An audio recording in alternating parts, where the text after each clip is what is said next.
नमस्कार। श्रीमती मोहरी देवी तापड़िया कन्या महाविद्यालय जसवंतगढ़ के इस यूट्यूब चैनल पर मैं प्रवक्ता हनुमान मल शर्मा आप सभी का हार्दिक स्वागत और अभिनंदन करता हूं। प्यारे विद्यार्थियों, बीए तृतीय वर्ष के पाठ्यक्रम के अंतर्गत हिंदी साहित्य में आपका प्रथम प्रश्न पत्र आधुनिक काव्य है।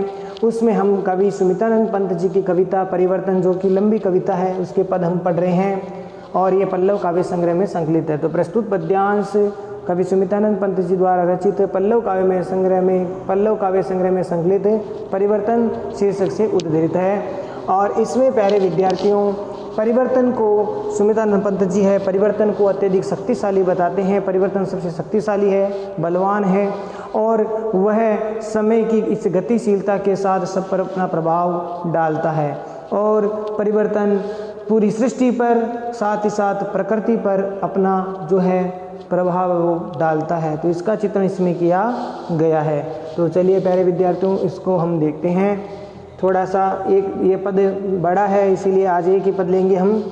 और ये जो पद आपका है, क्रम संख्या इसकी 20वां पद है। ये प्यारे विद्यार्थियों 20वां पद है। इसमें कुछ एक शब्दार्थ कठिन है, तो उनको देख लेते हैं। दिवस का अर्थ होता है दिन, आभा शोभा चमक, साकार रूप में, साक्षात रूप में।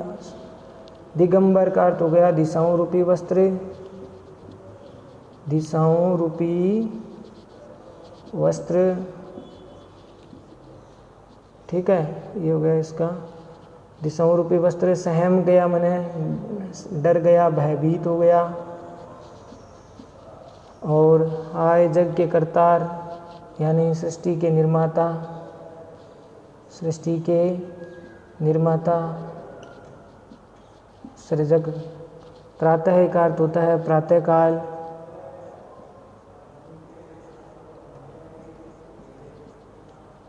प्रातःकाल ही। कहलाई मात मैंने माता। पयोधर बने उरोज अर्थात उसके स्तन है।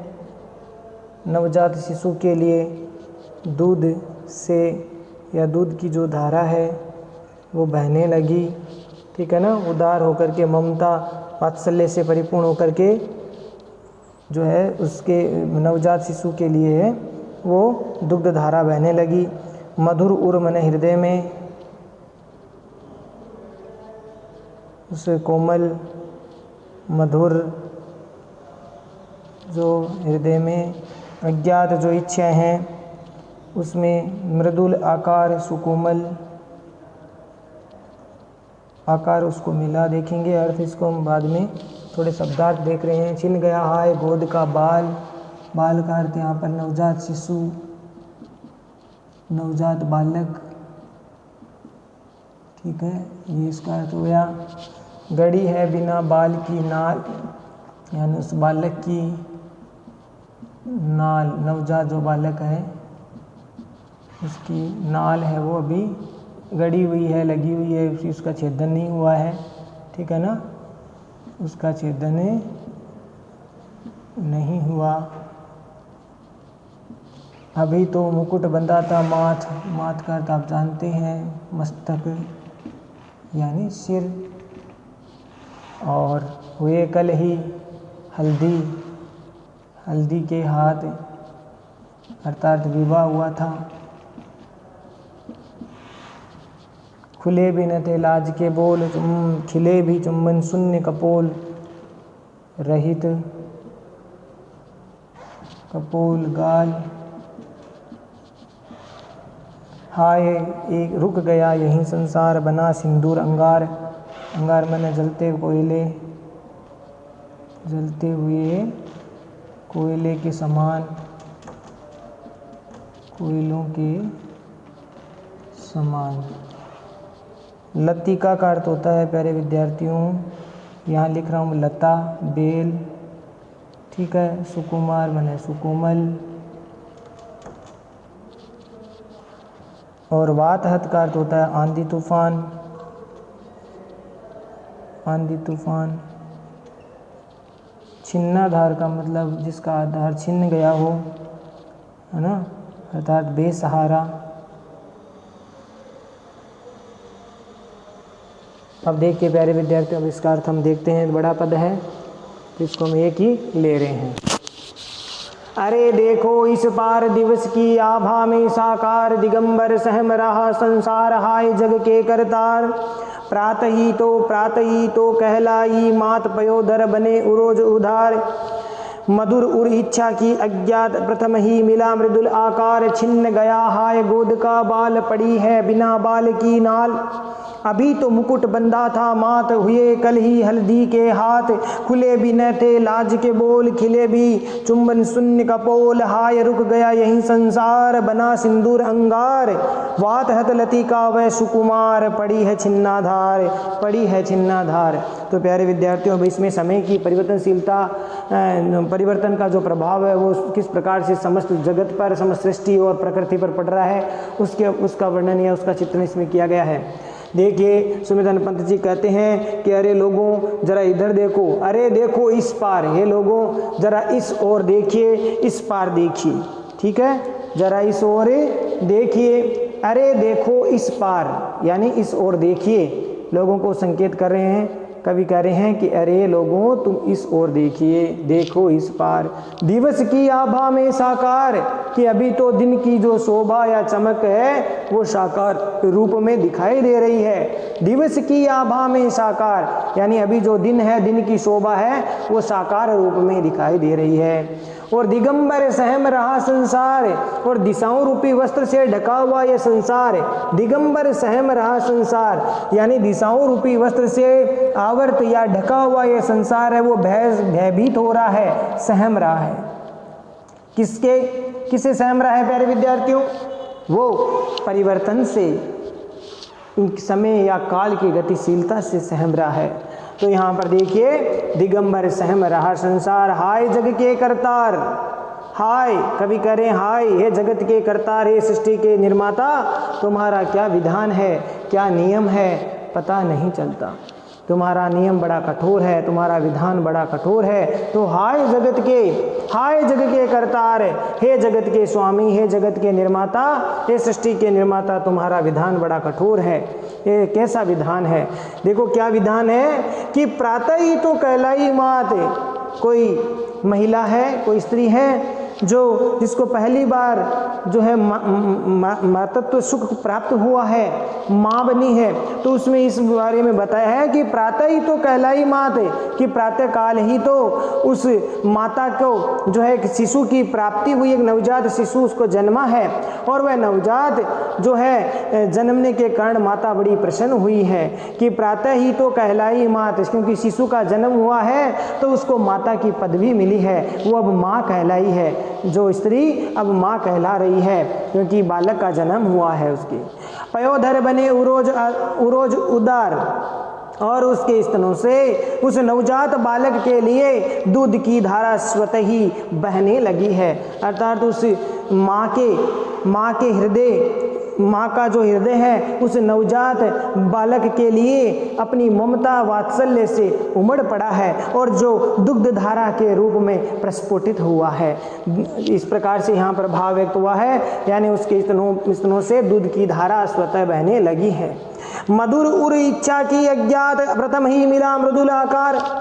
और उस माँ के जो पहली बार माता बनी है, पहली बार उसके शिशु का जन्म हुआ है उसके घर में, पहली बार वो माँ कहलाई है, तो उसके मधुर उर इच्छा की अज्ञात, उसके हृदय में वो सुकोमल इच्छा, जो अज्ञात इच्छा का मतलब पहली बार उस स्त्री को माँ बनने का, माता बनने का जो सुख मिला है, ममता का जो सुख मिला है, तो इस प्रकार से उस अज्ञात वात्सल्य सुख की प्राप्ति उसके हृदय को हो रही है। और वह प्रथम ही मिला मृदुल आकार, इस प्रकार से प्रथम बार उसको वह सुकोमल आकार मिला है, अर्थात माता के रूप में उसको पदवी मिली है। और माता का जो हृदय किस प्रकार से पहली बार जब संतान उत्पन्न हुई है तो उसका हृदय वात्सल्य ममता से, स्नेह से परिपूर्ण हुआ है। तो इस प्रकार से यहाँ पर भाव व्यक्त हुआ है प्यारे विद्यार्थियों। तो उसके हृदय की इच्छा, अज्ञात जो इच्छा यानी माता बनने की या मातृत्व का जो भाव पहली बार उसके हृदय में जगा है। और छिन्न गया हाय गोद का बाल। कितना मार्मिक विचार यहाँ पर आ रहा है। पंत जी ने कितनी सुंदर यहाँ जो मार्मिक बात लिखी है प्यारे विद्यार्थियों, कि समय का क्या क्या प्रभाव होता है। देखो यहाँ लिखा है ना कि हाय जग के करतार, हे सृष्टि के निर्माता, तुम्हारा कैसा विधान है कि जो स्त्री पहली बार प्रातःकाल ही माँ कहलाई, माँ बनी है, उसके घर में शिशु का जन्म हुआ है, लेकिन अब देखो समय के परिवर्तन के कारण, इस कठोर निष्ठुर परिवर्तन के कारण छिन्न गया हाय गोद का बाल, छिन्न गया गोद का बाल। तो देखिए प्यारे विद्यार्थियों कि अब उस माँ के जो सुबह ही माता बनी है, आज जैसे ही उसके मन में कई सपने जो है अपनी संतान के प्रति अपनी ममता जागी है, लेकिन आज वो सपने, आज उसकी ममता एकदम से सो गई है। तो कितना मार्मिक भी यहाँ पर पंक्ति लिखी है प्यारे विद्यार्थियों कि छिन्न गया हाय गोद का बाल, परिवर्तन के कारण, काल के कारण उसकी गोद है वो सूनी हो गई है। उसकी गोद का जो बाल है, नवजात बालक है, वो उसके जीवन का अंत हो गया है, उसकी मृत्यु हो गई है। तो वह माँ कितनी व्याकुल, कितनी पीड़ा से कराई होगी। गड़ी है बिना बाल की नाल, अरे अभी तक तो उस नवजात बालक की नाल का छेदन भी नहीं हुआ है। कैसा क्रूर परिवर्तन अपना प्रभाव दिखा रहा है कि जो बालक अभी इतना छोटा है, इतना शिशु है कि उस नवजात बालक की नाल का छेदन भी, गड़ी है बिना बाल की नाल, उस बालक की नाल अभी भी गड़ी हुई है, अर्थात उस बालक की नाल का अभी छेदन ही नहीं हुआ है। और उसकी माँ को ये दृश्य देखना पड़ रहा है, उसका बालक छिन्न गया है। अभी तो मुकुट बंधा था मात, अब ये तो एक स्थिति दिखाई है समय की क्रूरता या समय की जो परिवर्तन का क्या प्रभाव है, बुरा प्रभाव दिखाया जा रहा है यहाँ पर। तो क्या एक माता से उसकी संतान छिन गई है। अब देखिए एक प्रभाव दूसरा, यहाँ दूसरा दृश्य देखिए कि अभी तो मुकुट बंधा था मात, अभी तो कोई युवक है, उसके सिर पर सेहरा बंधा था, यानी उस युवक का विवाह हुआ है। अभी तो उस युवक को जो है वर के रूप में बनाया गया है, अर्थात दूल्हा बनाया गया है। और अब देखिए क्या समय का प्रभाव होता है, इन पंक्तियों में देखेंगे।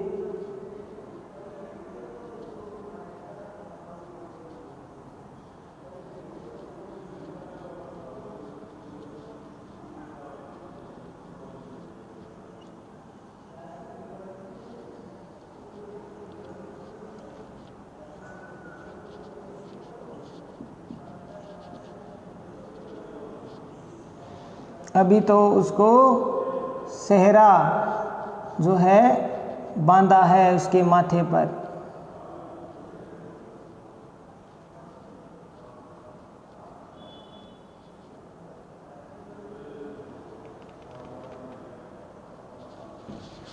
ठीक है प्यारे विद्यार्थियों, तो ये देखिए किस प्रकार से मार्मिक प्रभाव इस पर होगा। देखिए कि अभी तो मुकुट बंधा था माथ, अभी तो कुछ समय पहले ही उसके सिर पर जो मुकुट बंधा था, यानी विवाह का मुकुट है वो धारण किया था, अभी सेहरा सजा हुआ था, उसको दूल्हा बनाया गया था उस युवक को। और वे कल ही हल्दी के हाथ, अभी कल ही तो उस युवती का या उस युवक के हाथ है वो हल्दी से पीले हुए हैं, अर्थात उनका विवाह हुआ है।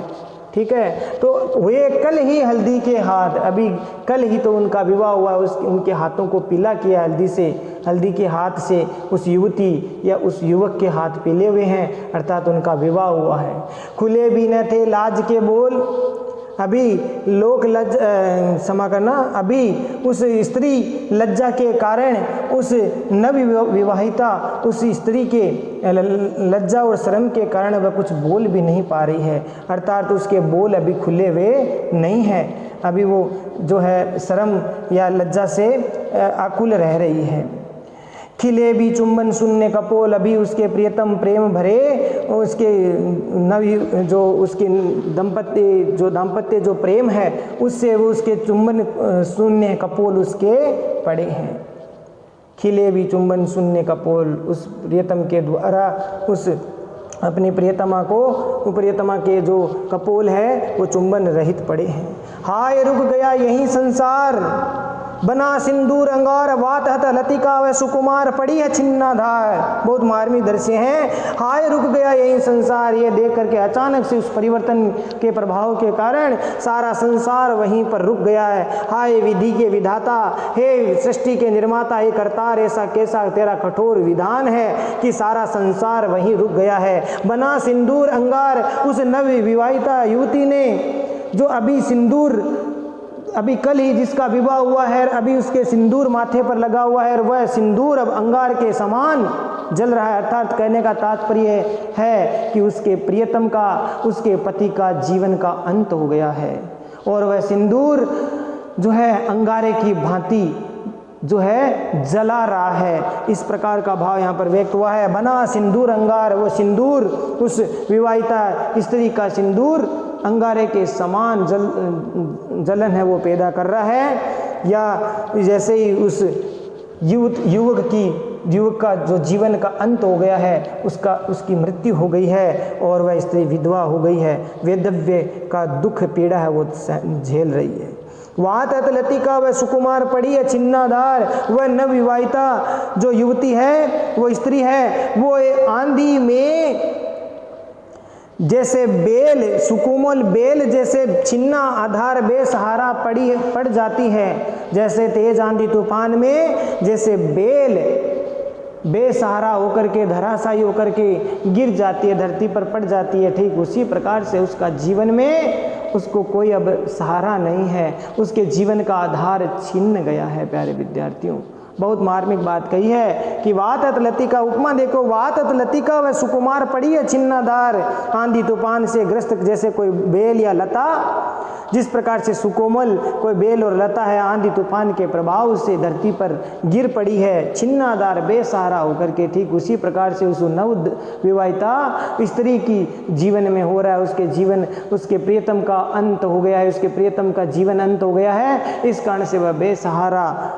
पड़ी है, उसके जीवन का आधार छिन्न गया है। तो प्यारे विद्यार्थियों, आशा करता हूँ ये पद आपको समझ में आ गया होगा, किस प्रकार से क्रूर परिवर्तन का प्रभाव यहाँ पर दिखाया गया है। ठीक है, तो ये समझ में आ गया होगा। विशेष वाले पॉइंट में प्यारे विद्यार्थियों आप लिख देना, परिवर्तन के कारण ही एक ही क्षण में जो है एक माता अपने पुत्र से अलग हो जाती है, एक ही क्षण में एक नवविवाहिता जो पत्नी है वो अपने पति से जो है अलग हो जाती है, उसको दोनों का जीवन का आधार छिन्न जाता है। तो इस प्रकार का वर्णन यहाँ पर किया गया है। और एक क्षण में ही जो माता का सुख था वो छिन जाता है, एक क्षण में ही जो सौभाग्यवती स्त्री का जो सुख होता है वह छिन जाता है।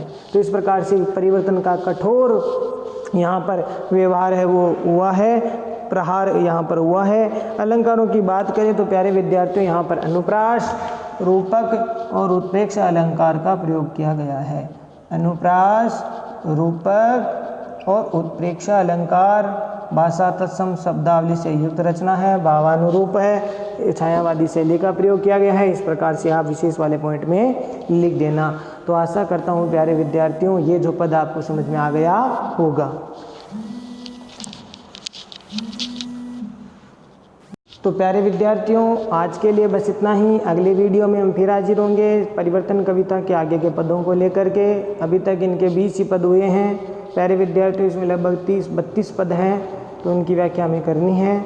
इन व्याख्याओं को ठीक से पढ़िए, नोट्स बनाइए, चैनल को लाइक, शेयर और सब्सक्राइब कीजिए। जय भारत, जय हिंदी, धन्यवाद।